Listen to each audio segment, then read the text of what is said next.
Imagine, may narinig kang kanta na sobrang tumama sa puso mo. Napaiyak ka, napaisip ka, then nalaman mong hindi pala tao ang gumawa nito. AI lang. Ang question is, would it still mean na same thing lang yan? Today, pag-uusapan natin ang AI music, paano to ginawa, paano to binabago ang music industry natin, at yung pinakamalaking tanong is, dapat bang matuwa ang mga artists o dapat pa silang matakot? Kasi this actually will take their jobs, sa tingin ko. Bago natin pag-usapan yung AI music na to, meron ako isang kaibigan na kikilalanin natin. He's one of the rappers na I look up to kasi sobrang timeless yung ginawa niyang music and songs, and won multiple awards for songwriting. And of course, may gold award siya sa, sa kanta niyang Dota Ako. Yan, kasama niya akong, he asked me to join him para i-award sa kanya yung under MCA Music. Walang iba, kundi ang kapatid nating si Aiki.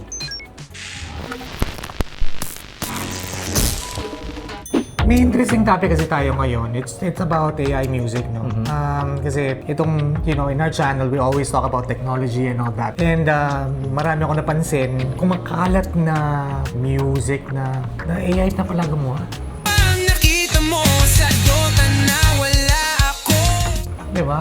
Yeah. And kagaya ng sinabi ko kanina, walang ibang makakapag-discuss nito na maapektuhan kundi yung actual musicians. Songwriter ka, rapper ka, recording artist ka. So, among all, ikaw yung tatamaan nito eh. Diba? Sa mga apektado. Apektado. Pero, bago natin pag-usapan yan, kilalanin muna natin yung tong kapatid natin to. Kailan mo na-realize na hindi lang hobby tong music para sa'yo?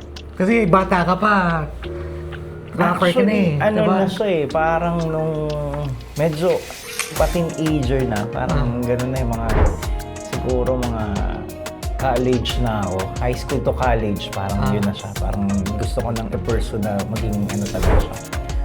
Hindi lang siya hobby talaga, kundi passion na ito na talaga yung path na gusto kong tahakin. Kasi itong na-discover siya ng kapatid natin si Bikoy. Di ba? And at that moment, kasing bata pa talaga siya. And ngayon, ang question ko sa iyo, kung bukas mawala ang music sa buhay mo, sino na si Ivy? Siguro astronaut ako.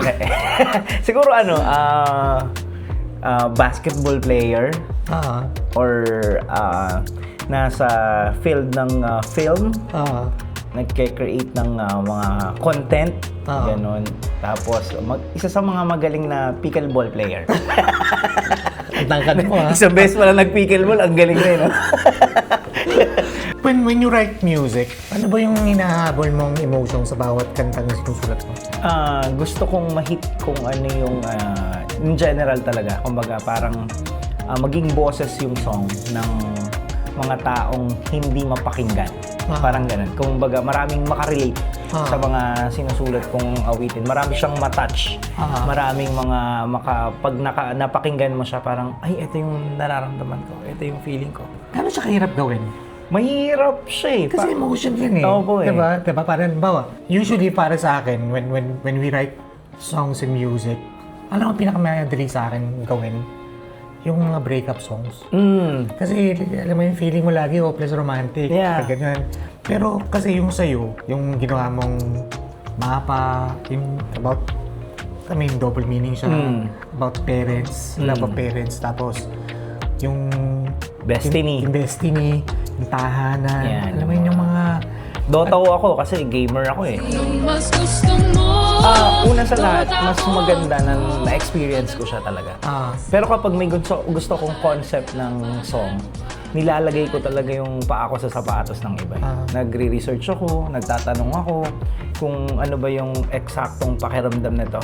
Kasi parang kapag nagsusulat ka rin ng song, parang you're stating the facts din kasi na ito yung pakiramdam ng ganitong klase ng awitin. So, kailangan may pagsusuri din talaga bago ko gawin yung kabuuan ng kanta. May mga process akong ginagawa. I mean, the reason why I brought the emotions of the song kasi is, I think that's one of those things na pinakamahirap i-achieve. Para sa akin, pag ang kanta, walang puso, hindi ka makarelate eh. So, pa yun. So, sa lahat ng mga kantang ginawa mo, ano yung pinakamahirap mong naisulat at bakit? Ang pinakamahirap na nasulat ko siguro yung mga pang-competition ko Really? na song. Hindi ko siya ma-rate ng merong mga times kasi bago ako matulog, ang ganda ng paggawa ko. Then the next day, pag pinakinggan mo, naisip ko yun, ang pangit. May mga ganong level na Oo nga, parang you really have to think about, how can you win a competition and then ilalagay mo talaga yung sarili mo dun sa judge talaga. Kasi sobrang hirap eh. Mula dun sa title, sa concept, melody, arrangement ng music, yung mga choice of words, yung sobrang kailangan, sobrang technical, mga ganun. Mas mahirap siyang gawin kaysa sa book. Kasi yun, ginawa mo yun para sa... Yung mga ganun, madali naman sa akin yun, sir. Famous Yung mga naman personal, yun, sobrang dali nun. Kasi, alam ko yung pakiramdam, alam ko yung... Tsaka isang tao lang yung kailangan ko ma-impress. di ba? Parang ganun siya. Okay. Pero nakakatuwa lang kapag nung release ko siya na hindi namin akalain na ganun yung marireach ng booth sa social media. Marami palang ganun yung way ng panliligaw at pagmamahal sa loved ones nila. Parang ganun. Bilang isang gold recording artist at award-winning songwriter, ano ang pakiramdam na makita mo yung mga tao na kinakanta yung mga sinusulat mo? Sobrang saya. Sobrang iba sa pakiramdam. Tsaka nakakagaan siya ng trabaho. Lalo pag sa live. May kidding aside. Ang saya. Doon ko siya nagigauge na nakarating sa kanila yung song. Kasi kabisado nila. Oo nga eh. Yung Diba? song. Kahit ako, diba? I mean, most of your songs I know. And, siyempre, nasa playlist ko din yan, Spotify din yan. Tapos, pagka ganyan, pag minsan hinihintay ko yung sa mga favorite song ko, yung Kayo ni Baby. Parang yung Tahanan. ganda ng melody sa akin. Pag kinakanta mo, parang naiiyak talaga ako pag naalala ko si Baby. Iba yun, iba. Diba? Yung Place Like Home din kasi. Oo naman. Yun yung... Kasi hindi kasi lahat ng kanta kumukurot sa'yo eh. May mga kanta talaga na iba yung tama sa'yo. Yeah. Yun yung human emotion talaga ng song eh. So, ngayon, pag-usapan natin AI. Usapang AI naman to. AI music. Nung unang mo narinig yung AI-generated music, ano yung unang naramdaman mo? Mixed emotion siya, pero mas nangibabaw sir sa akin yung pagiging masasabi kong na-amaze ako eh. Kasi sobrang galing naman ito. Parang ayun yung galing no, parang mas matagal pa yung pagbubukas mo ng PC kaysa dun sa paggawa ng song. Ganun siya. Ang bilis niyang gumawa. Sobrang mag-prompt ka lang ng lyrics, ng concept sa ChatGPT, pasa mo dun sa website ng AI, yung mga nag-create ng song. So, sana pabilib ka? Oo.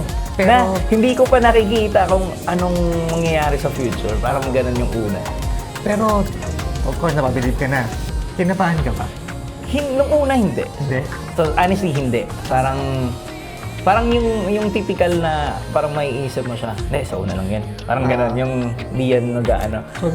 So right now, do you feel like it's gonna be a threat to you as a singer-songwriter, rapper, artist na, syempre, ganito na kadali gumawa ng kanta. And not even a singer-songwriter can prompt and do this. Diba? Like me, for example, I can put in all my emotion in the system and it can generate what I was thinking. Yeah. Diba? So, gano'n na siya ginagawa eh. And then, may melody pa siya at saka may chord progression pa siya. Masasabi ko kasi parang yung mga AI songs, sobrang perfect na, sir. Sobrang perfect niya to the point na pag kinanta to ng human, ang hirap. May mga ganun eh. Pero doon siya papasok na naging threat siya at nung lumawak na yung AI. To be honest, merong nag-hit sa TikTok ng rock version ng Dota ako. Nung una, akala ko human. Na kasi hindi pa ganun kaputok talaga na merong AI na gumagawa ng song. So, kinover pa namin, gumawa pa ako. Kasi para siya nag-click sa TikTok, sabi ko, gawin ko siya ng sarili ko na papaareglo ko. Pinaareglo ko ng rock version, dinikit ko dun sa nag-trend na rock version ng Dota ako. And yun, nung nagbabasa ako ng comment, doon ko napagdan doon na AI siya. Hanggang sa marami nang nag-hit na puro AI song na nare-remake ng mga songs. Nauna lang yung sa akin, tapos hanggang sa yung mga OPM legends na ng mga songs na ginagamit sa TikTok at sa ibang social media platform. At ang laking epekto ng AI nung hindi na nagpapagawa ng jingle yung mga client ko dati. Ganun. Ganun na siya. Nabawasan ka ng livelihood. Oo, parang doon ako kinabahan na. Doon na siya naging threat sa akin na, oh no, parang, o kaya merong magpapasa na ipepeg sa akin na gusto ko ganitong peg. Isasend nila yung AI. Lalo nung nung mga ginagamit nila yung mga jingle na pinarinig sa akin, ganito, mura lang dito, etong amount lang. Pag rinig ko, AI. So, syempre, yung karamihan kasi ng mga kliyente or nagpapagawa ng mga jingle para sa brands nila or para sa kanila, hindi nila lubos na nauunawaan yung process ng pagsusulat ng kanta. So, ang gusto nila, kung saan sila makakatipid, makakamura, ito pumasok yung AI. Sobrang, parang mayroong mga subscription, mas maganda yung version, diba? Merong free. So, ikaw na bahala kung paano mo siya gagawin. So, naisip mo ba na baka isang araw, kayang na itong palitan ng ginagawa natin? Tingin mo? Hindi lahat. Okay. At what extent? Tingin mo? Ang pinaka sigurado ako sa live performance. Oh, yeah. Definitely not.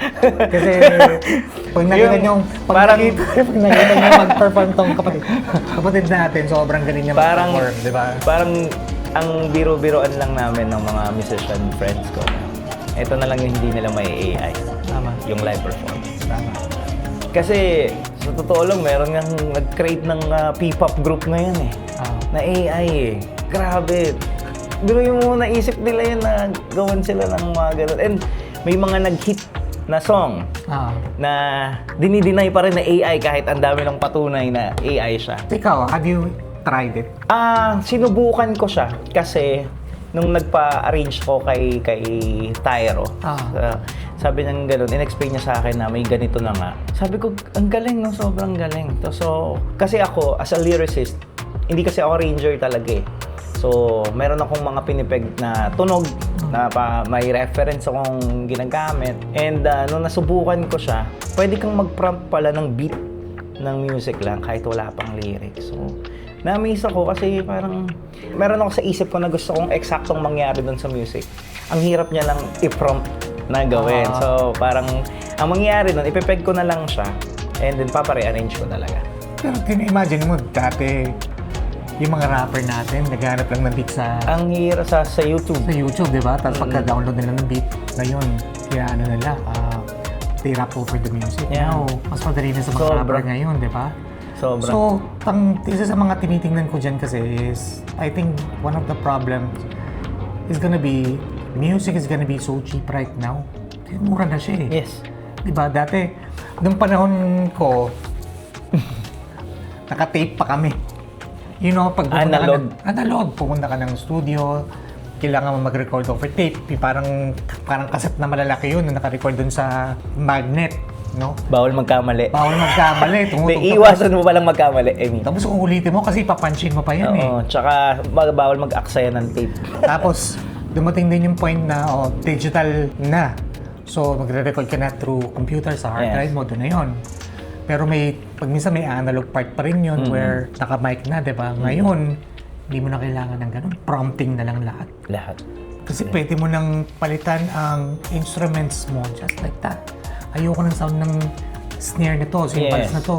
Palit, di ba? At ang daming nagsulputan na instant songwriter sila. Oo, dami. Na dahil sila doon may subscription sila sa isang AI website. Ganun. And dali nila, sunod-sunod na. So ngayon, tingin mo, kasi na-try mo na siya, ako tiningnan ko lang siya and I've tried it pero not in depth. Ano na bang talagang capabilities ng mga AI ngayon? Yung mga music talaga, anong capabilities? Actually, sobrang lawak eh. Parang kaya nilang dahil nga nagagather nila yung info ng songs na naka-upload online. So, ang galing parang sobrang magagawa nila yung hindi mo akalain. Lalo dun sa sa AI music na yun. Hindi ba siya magkakatunog na? Yun yung isa sa mga lang sir, masasabi kong malalaman mo na AI agad siya. Para siyang may certain tunog na parang trademark ng AI music. Parang AI to. Alam mo ng AI siya. Personally, nagagamit mo sa process mo pag sulit ng kanta, paggawa, nagagamit mo siya. Siguro sa percentage, pa rin ako dun sa traditional na structures, process na meron ako. Pero ina-apply ko unti-unti. Kumbaga parang ito yung phase na kailangan ina-accept mo yung changes na nangyayari. Niyayapos mo siya unti-unti. So may mga parts na pagka minsan kailangan ko ng idea, peg, melody, kukurot ako ng konti na magpa-prompt ako ng about this song. Minsan i-up ko yung lyrics para magkaroon ng reference. Tapos ipapa-rearrange ko pa rin. Kumbaga kumbaga gagamitin ko lang siya yung AI music as a tool. Pero yung pinaka utak pa rin dapat human. Parang ganun pa rin yung prinsipyo ko. Pero may parts ba ng songwriting process mo na never mong ipapagawa sa AI? Meron. Which one is that? Kumbaga lahat parang gusto ko sa akin talaga magsimula muna lahat. Okay. Yung idea, yung concept. Kasi tulad nga nun, meron kang specific na gusto lalo na sa music. Ang music kasi para talagang sa atin parang pagkain Okay. Parang, halimbawa, sa akin, okay sa akin ang okra, sa'yo hindi. Parang, para siyang ganon. So meron akong specific na gusto ko ito talaga. Na minsan, kaka-prompt mo rin or kaka-explore mo ng kahit anong gawin mo, parang hindi Parang may ganong part. So, parang gusto ko siyang mag-start palagi kung ano yung gusto kong mangyari to begin with. So, let's talk about heart versus algorithm. I think ito yung pinaka-importanting usapan. Sa tingin mo, kaya ka bang masaktan ng AI? Kaya ba nito maintindihan ng heartbreak sa palagay mo?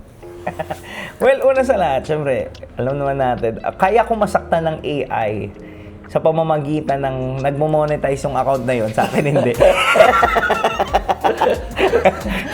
Feeling ko yung human yung nag-upload doon na parang gano'n. So, pero in terms of sa paggawa, nire-remake nila yung mga love songs na na ang ganda ng areglo. Parang nilalagpasan nila yung original na yun yung medyo nakakalungkot.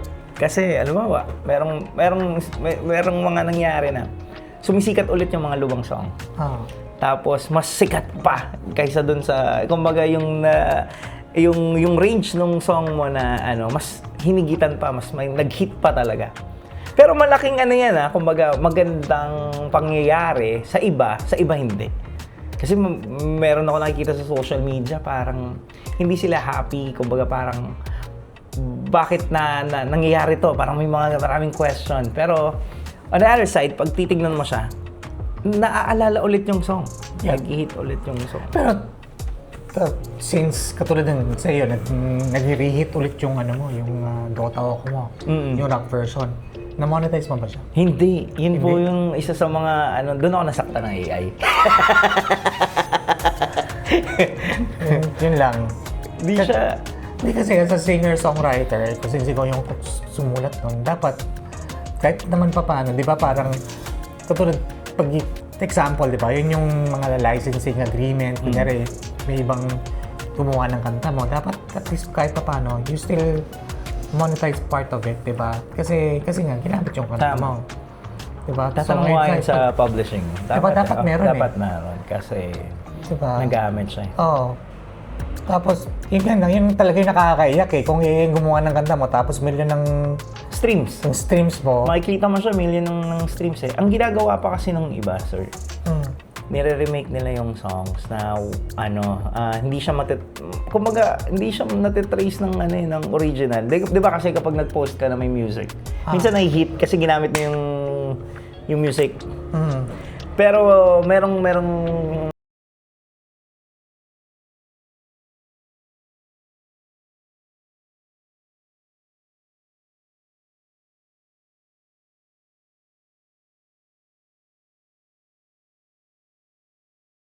Till ay mid-afternoon.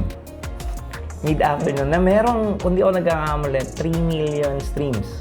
Yun yung, yun yung ginagamit. Nag-hit kasi siya sa social media na ginagamit na pang story, pang TikTok na music. Ito yung question. Kung AI yung gumawa ng kanta, tapos million yung naiyak, sino sa palagay mo yung tunay na artist? Ay, gandang question yun Yung ba yung nagpa-prompt lang? Hindi siya ba yung Kung baga, kung saan mapupunta yung credits na yun. Bako si Mike, di ba? Are we talking about original? Hindi siya remake? Okay, let's talk about both. For example, di ba, let's say si Mike, hindi naman siya, he's a good prompter. Tapos, binuhos niya yung emotion siya sa prompt. Sino talaga yung artist doon? Si Mike na nag-prompt o yung AI na gumawa ng music? For me, it's Mike. Kasi yun yung kung ginawa niya yung lyrics or tsaka yung prompt na galing sa kanya.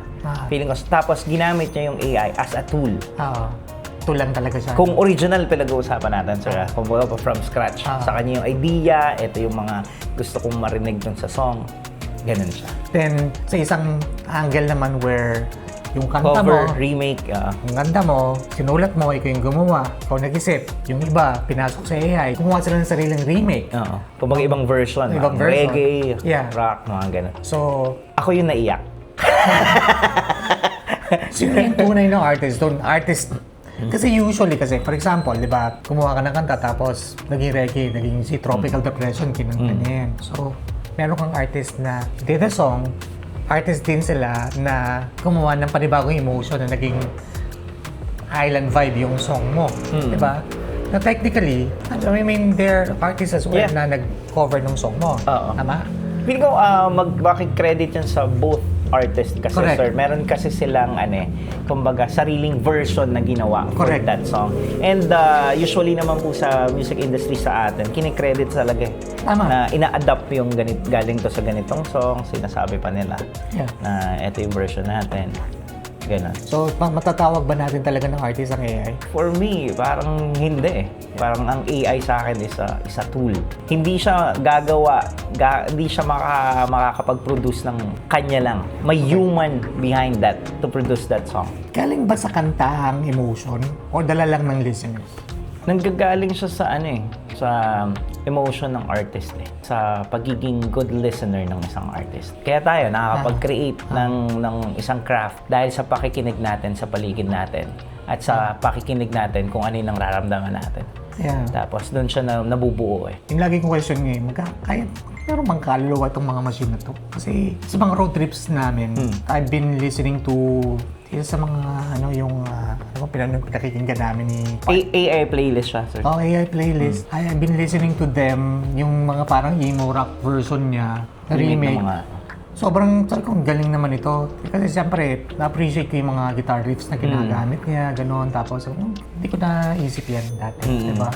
Doon papasok yung galing ng AI parang possible pala siya doon sa ganung arrangement. Mas maganda, minsan nga mas maganda pala yung ginawang areglo ng AI doon sa. So, for example, ikaw, bro, kunyari narinig mo na AI galing ng kanta. Tapos, may iba ka bang pakiramdam habang pinakinggan mo siya? Nung mga una, yon hindi ko talaga matatanggi, na-amaze talaga. Pero once na na-adapt ko siya na nagiging normal na lang siya. Parang inaano mo na lang na i-judge mo siya kapag may napakinggan kang song, mapapatanong ka, AI kaya to or ano. Pero meron kasing trademark na, ay, AI yan. Okay. Parang ganun na lang Ganun siya. na lang siya. Nakakagulat lang. Sobrang daming biglang songwriter eh. Ay, ito, so, ang level. Na parang alam mo naman kung saan sila yung roots ng pinanggalingan nila. Tapos biglang merong tool na AI, tapos hanggang sa naging songwriter sila. Although, kasi parang pagalingan na lang mag-prompt nito eh. Parang yun yung nagiging kinakalabasan nila. Kasi madali talaga na lang gumawa ng song online. Let's talk about the future of music. 5 years from now, ano ang magiging itsura ng music industry? Well, una, feeling ko, masayabong siya. May scary part kasi nga sobrang lakas ngayon, lumalakas yung AI. And may ginagawa naman din na action sa mga nababasa ko na parang sinasala nila bago ma-upload yun sa digital platforms. Ibukod, no, na yung AI kasi kawawa talaga yung mga artist. Yeah. Dugot pawis ang puhunan para makreate yung original song and then all of a sudden, ilang years makalipas, meron ng mas nakikinabang, mas nag-monetize dun sa mga craft na sinulat nila. So, sana magkaroon lang ng aksyon yung 5 years from now, magkaroon ng batas para doon sa, lalo na sa monetization ng mga AI na ina-upload online. Hindi naman natin mapipigil yan eh. Kumbaga, ibigay na lang natin yung nararapat para sa artist. Okay lang magamit ng AI, basta merong patutunguhan na mapupunta doon sa artist na unang nag-create ng song na yun. So tingin mo, magkakaroon ng AI artist na mas sisikat pa kaysa sa totoong tao? Possible ba yan? Possible siya eh. Tingin mo? Tulad nga na nabanggit ko kanina, meron ng umusbong na P-pop group na gagawa ng album. Kasi ang dali na lang talaga eh. Parang wala pa isang oras siguro, ayaw mong gumawa ng maraming songs eh. Mahilig tayo sa ganun eh. Mahilig mag-explore, mahilig mag-create ng kung ano-ano. And eto na, parang possible siya na mas humikat eh. Lalo na sa mga first time makapakinig ng hindi pa nila nare-reach na may AI song pala. So does that mean, kung record label ako, pwede na ako mag-sign ng prompter? Pwede, kaya. Kahit, Diba? sir eh, parang pwede. Kasi halimbawa, for example, si Mike, kawalan siya ng prompt ng maraming kanta, AI music na niya yan, original, so yung thoughts niya yan. Technically, hindi ko na kailangan mag-sign ng singer-songwriter and artist. Kasi, Yes. Sir, Ganun na? definitely. Sobrang ganun na siya kadali. Pwede kang kasi nakakapag-upload na nga yung iba eh. Kung di ako nagkakamali yun yung ginagawa ng action ngayon kasi nga nakakatagos agad sila sa digital platforms. Parang kailangan talagang masala, mahiwalay na kumbaga tulad yan, kayo sir, na-enjoy niyo rin yung playlist na, di ba meron na playlist na AI music siya. Hindi natin hinahadlangan Again, hindi naman natin mahadlangan na kasi nandyan talaga yan. Ito yung mga changes na dapat nating i-present. Pero yun lang na parang dapat masala talaga siya. makikipag-collab ka sa AI prompter. Again, magagamit ko lang siguro siya sa collaboration. Sa akin pa rin galing lahat ng ideas. And kapag mayroon lang akong kailangan, doon ko lang siya gamitin as a tool. Kung collaboration na, why not? Pwede naman. I'm open for that kasi lahat ng oportunidad, pagkakataon, basta music, bubuksan naman natin yung pintuan na yan eh. Kung dumating ang panahon na hindi makikilala ng tao kung AI pa yan o human ang kumakanta, magiging importante pa ba ang authenticity? Feeling ko darating yung point na hanggang ngayon naman ngayon dumating na yung point na nalalaman na natin kung AI o hindi. Kumbaga madali na siyang ma-establish or ma-recognize na kung AI o hindi. And napaka-importante ng authenticity talaga. Kahit sa aspeto ng buhay, lalo na sa music. Kaya nga doon siya nakakapag-create ng hit kasi mas marami nakaka-relate, mas marami nakaka-feel ng songs, ng lyrics. Kaya importante ang authenticity and magiging na tayo ngayon matalino sa social media yung mga tao kung nalalaman na nila kung AI o hindi. I guess na kailangan mong mas maging magaling paggawa. Tsaka kailangan maging kakaiba yung ginagawa mo. Kasi ang AI kasi parang nagiging one-dimensional. Diba? Tingin mo, mawawala na ba tayo ng trabaho? Unti-unti, gano'n na yung nangyayari. Be honest, dapat bang matakot na ang mga artists ngayon? Tingin mo? Alam mo pala ba naman tayong mga artist? Feeling ko gagawa pa rin tayo ng paraan. May part na nakakatakot siya. Scary siya. Kasi nga, bihira na yung nagpapagawa ng ngayon, ng jingle. Ito na yung talagang unti-unting nababawasan. Parang ang AI hindi lang sa music Parang kahit sa ibang trabaho, possible na mangyari siya. Baka nga ang magulat tayo, baka maging ang presidente AI na lang. Sino ang pinaka-apektado ng AI, tingin mo? Yung mga artist. Yung artist talaga. Mga artist. Yung mga listener, makikinig lang talaga yung kumaga, i-enjoy pa nga nila Mga genin mo, nag-aaral ka, nag-practice ka ng araw-araw, pag-gitara, pag-keyboard, ilang taon ang ginugol mo, tapos ganun-ganun na lang yun. Kasi talent yun yung tenga ng yung sobrang magaling ka tumenga. Kung may batang mga ngarap maging singer o songwriter ngayon, anong magiging advice mo sa kanila? Maging authentic sila. Siguro masasabi ko na mahalin talaga nila yung crafts na gusto nilang gawin, yung path na gusto nilang tahakin. Magpakatotoo lang talaga sila. Yun yung nagdala sa sa akin kung nasan man ako ngayon eh. Sinunod ko lang yung puso ko eh. And maging mabuting tao. Sa mundo natin, 50-50. 50% talent, 50% attitude talaga. Sa tingin mo, mas magiging importante ba ang live performances dahil AI can't replace the experience? Sobrang sobra. Kasi ito yung sabihin ko na hindi talaga ito magagawa ng AI. Balik naman tayo sa puso ng isang artist. Tell us about your new album. Eto sobrang tagal. Ang tagal namin itong niluto. Pero naniniwala ako kasi na yung timing eh. Lahat ng nangyayari para sa ikabubuti. Lagi ko pa rin ina-apply sir kung ano yung sinasabi niya sa akin na yung kung ano yung decision mo nung time na yun, yun yung pinaka-best decision. Medyo matagal, so gumawa ako ng mga bagong tunog. Kumbaga nag-experiment ng iba't ibang putahe dito sa album na to. Pero ang una kong i-release is, title na to is My Day, My Story. Ito yung concept ang concept dito is hindi porket hindi mo my day o in-story ang isang tao, hindi mo siya mahal. Minsan, di mo na alam kung totoo ba yung minsan nakikita mo sa social media eh. Maraming sweet sa social media, pero in real life, nagkakaroon ng sakitan, nagkakapisikalan, kumbaga, iba yung nakikita mo sa social media kaysa sa tunay na buhay. Ang lang nitong song na to, parang hindi ko kailangan na i-my day o story ka, mas gusto kitang i-flex sa totoong buhay. Pinusuhan ka lang iba. Galit na, di ba? Exciting kasi iba't ibang iba't ibang flavor yung ihahain ko ngayong taon na to. Ito ang kagandahan sa music eh. Walang edad-edad.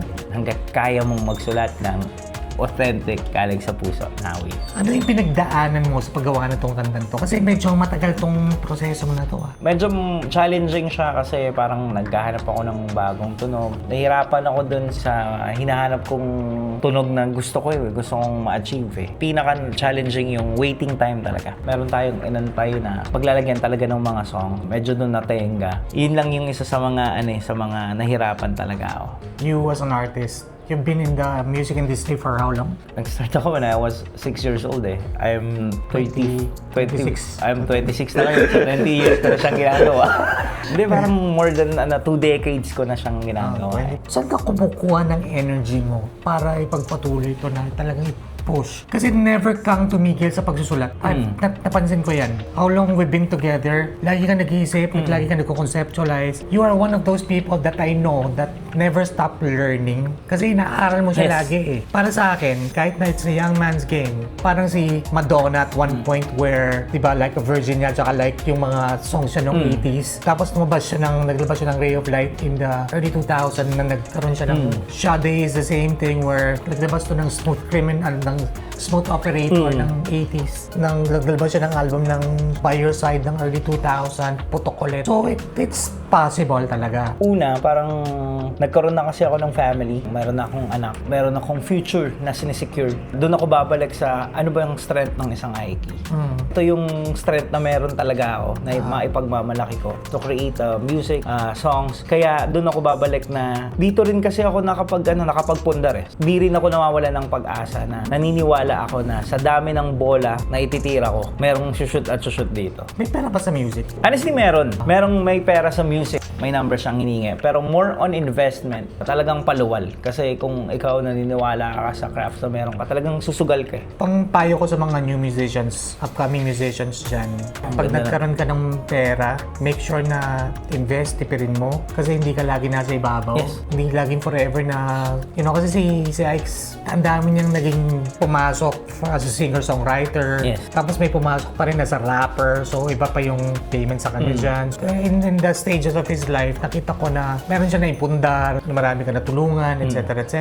At the end of the day kasi, you really know how to spend your money.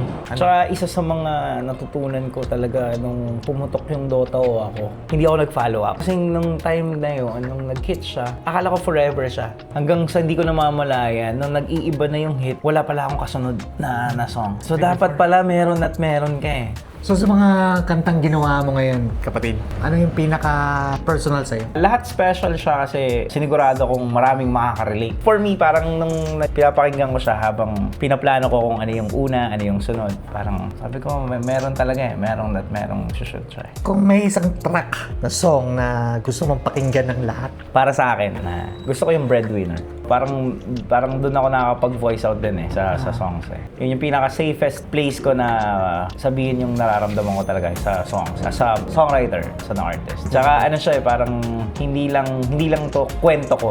Kumbaga kwento to ng mga breadwinners talaga. Bro, sa totoo lang, may talaga ako how rappers write, specifically si ID. Kasi Thank you, sir. iba yung mga multi na masarap pakinggan, na mapa, na about mama and papa pala. Kala mo, ano siya. Pero i-involve yung map talaga. Diba? Sa album na to, ano ang gusto mong maramdaman ng mga tao? Ma-inspire sila. Kumbaga makapag-share ako ng threat at ma-inspire ako sila na magpatuloy sa buhay. Kasi marami tayong mga struggles na pinagdadaanan. Kanya-kanya tayong problem. Meron akong segment dito sa podcast na to na rapid fire. So pipili ka lang ng isa. I'll give you 2 words and you have to pick. Exciting to. AI or analog? Pwede ba both? For me, Paano mas lamang? mas lamang AI. Mas lamang AI. Lyrics or melody? Ito to kasal kasi dapat to Tama. Kasal siya yung lyrics sa melody. Lyrics ako. Lyrics. Studio or live? Live. Vinyl or Spotify? Ganda rin ito Parang both pa rin siya pero Spotify. Spotify ka. One artist you wish you could collaborate with? Flow G. One song that changed your life? Pabili po. Kasi yun yung nagsimula nung songwriting competition ko. So doon siya nagsimula. Nagamit yun sa movie na Kamsawi. One song na hanggang ngayon, naiiyak ka pa rin kapag naririnig mo. Mapa. Pag naririnig ko yung mapa na yan sa kanyang Destiny yan, ang ganda talaga ng melody. Shoutout kay Kevin Yada, tsaka kay Chloe Redondo. Tsaka kay Junior Crown. Yan. Ang galing nila. Ang galing talaga nila. One thing AI will never replace. Live performances. And one thing AI is actually better at. Yung sobrang powerful na melody. Ang galing, sobrang galing ng na hindi mo ma-imagine na. Okay, finish this sentence. Music without emotion is... Music without emotion is bad for your health. Tama. 20 years from now, kapag tinanong ka ng apo mo, si Kyrie may anak na. Yeah. Lolo, kung meron sa iyo na hindi kayang gawin ng AI. Mag-mic speed. Well, ayun isa sa mga nag-trademark sa akin, no? Hinahagis ko yung mic at maraming sound system ang kinakabahan sa akin. Lalo na kapag sobrang mahal ng mga, real talk to yung mahal ng mga na mic nila. Kasi one time sa Philippine Arena nag-perform kami. Ang hawak ko palang mic ay worth 70K. So nag-comment sila kasi pinost ko yung photo na hindi pa ako nakatingin. Na-timingan na ito yung mic, nakaganto ako. Tapos di ako nakatingin. So, tatakot sila na hindi ko sila masalo. So, huwag po kayong mag-alala. Mula teenager po ako, pinractice ko yan. Kasi nakita ko yan kay Bawaw na pag nagpe-perform si Bawaw, hinahagis na yung mic. So, sabi ko, stick. So, pinractice ko talaga siya. At sa karir ko, sa buong karir ko, nakadalawa pa lang ako nabagsak. Pero mga mga early stage nung ginagawa ko siya. Kasi I've seen music from the 80s, the 90s, 2000. So, nung 90s, sobrang iba yung era nun kasi naging timeless yung mga music nun Yeah. You know, EDs, parokya. Kasi kukunti lang ang music. Timeless talaga nung era na yun kasi nga, sobrang hirap mag-record, ang tagal, siyang mahal. Ang hirap tumagos sa mainstream. Ang hirap tumagos. Tapos nung pumasok yung digital age ng music, medyo dumami na. And now, ang tingin ko dyan, AI will continue to increase the music out there. Kaya tingin ko, mas magiging mahirap tumagos ngayon. Kasi sobrang daming klaseng music na ilalabas. Tsaka yung genre, dati konti lang ngayon. Mix na nga May mga mix na, sir. Ang dami. Technology will continue to evolve. AI will become smarter, mas mabilis ang paggawa ng music. Pero baka ang hinahanap mo talaga ng tao hindi perfection, hindi pinakamabilis, hindi pinakamurang gumawa ng kanta, kundi connection. Yun yung talagang ko-connect sa'yo, makakapag-create that human emotion sa pagdating sa kanta. Because at the end of the day, ang music na tumatagal ay hindi lang naririnig, ito yung nararamdaman talaga. At baka yun na yung bagay na hindi mo kailan kayang palitan ng AI, yung kantang tumatagos. So yun, kaya yung segment na to, yung usapan na to, it's all about music and human emotions because kaya ba talaga ng AI tumagos sa mga tao. Again, thanks Ike's. Sir, thank you. Thanks for joining me in this podcast and talking about AI music. Yeah. I'm talking about your new album coming Yan. out. And sobrang excited ako kasi finally, maririnig na natin yung Mga bago. Mga bago, pinakamatagal natin hinihintay. And lahat yan, gagawin natin ng music video kasi Yeah. I'm so excited and ready to create that. And gusto ko magamit yung mga bagong gears natin and cameras natin para makagawa tayo ng music video. Something different and creative naman. Brother, saan yung mo? Socials mo? Eto, pag nilabas tong podcast na to, malamang naka-release na yung mga songs ko. Nasa Spotify lahat, search na lang Aike, A-I-K-E-E. Ang unang single ko na i-release, My Day, My Story. At syempre, follow nyo po ako sa aking Facebook page, A-I-K-E-E, sa TikTok, sa Instagram, at sa YouTube channel ko at Ikepedia. Ayan. Sir Jades, maraming salamat. Thank you, brother. Sir. Bibihira ako nandito, kaya sobrang... Bukas ulit. Thank you guys for watching and malapit na tayo. Nasa almost 70,000 subscribers na tayo. Wow! Road Road to 100K muna tayo, 100K para sa silver play button. Sana. go. Thank you guys for watching. I'll see you guys in the next video.